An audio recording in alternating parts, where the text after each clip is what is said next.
Jadi Raja Rawit ini kita mulainya dari tahun 2015 akhir. Itu inspirasinya sebenarnya saya dan partner saya tuh sangat suka makanan Indonesia, terutama yang pedas-pedas.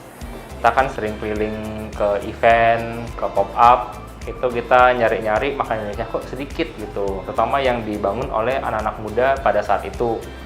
Jadi waktu itu kita kemudian memutuskan, aku pengen deh bikin makanan Indonesia aja untuk memperkenalkan makanan Indonesia ke anak-anak muda dan dibikin dengan lebih modern. Dengan cita rasa khasnya itu pakai sambal, karena kan makanan Indonesia itu khas dengan sambal ya identiknya. Jadi dari Raja Rawit kita punya beberapa menu. Menunya itu ada 3 jenis, ada nasi pedas, nasi kremes, sama nasi sambal mata. Favorit dan signature-nya itu ada nasi pedas. Itu pakai sambalnya 3 jenis. Jadi ada sambal hijau, sambal bawang, dan sambal rempah di dalamnya.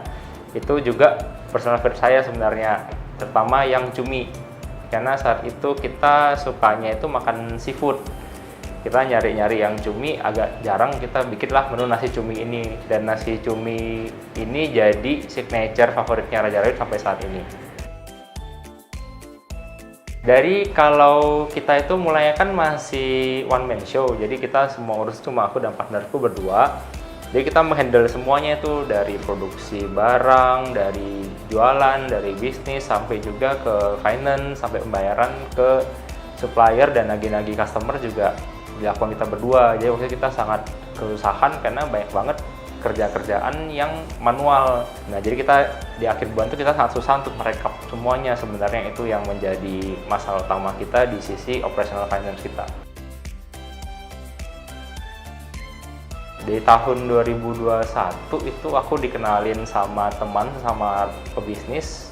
Ternyata dia menggunakan Paper yang sudah lebih modern ya. Itu web-based platform yang membuat kita lebih rapi dalam mengurus semua invoicing kita sebenarnya.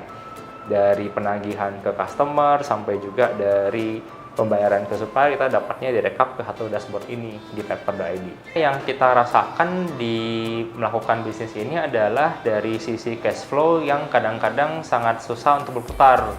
Terutama dari saat penagihan supplier di temponya ternyata penjualan di outlet masih kurang cukup atau untuk ini, jadi kita akhirnya mempunyai solusi baru di paper.id, yaitu pembayaran ke supplier dengan menggunakan kartu kredit.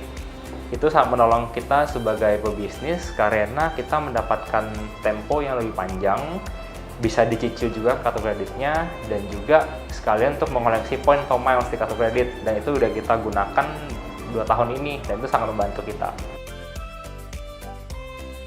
Dari saya sebagai owner Raja Rawit sangat menganjurkan dan mengajak rekan-rekan bisnis untuk menggunakan paper.id, terutama apabila kita bisa menggabungkan satu ekosistem dari buyer sampai supplier kita ke paper.id ini, terutama untuk memudahkan rekonsiliasi dan invoicing kita supaya lebih rapi sih ke depannya, dan juga untuk mengatur cash flow supaya menjadi lebih baik, terutama dengan fitur digital payment-nya Paper yang membuat kita bisa membayar dengan kartu kredit dan lain-lain.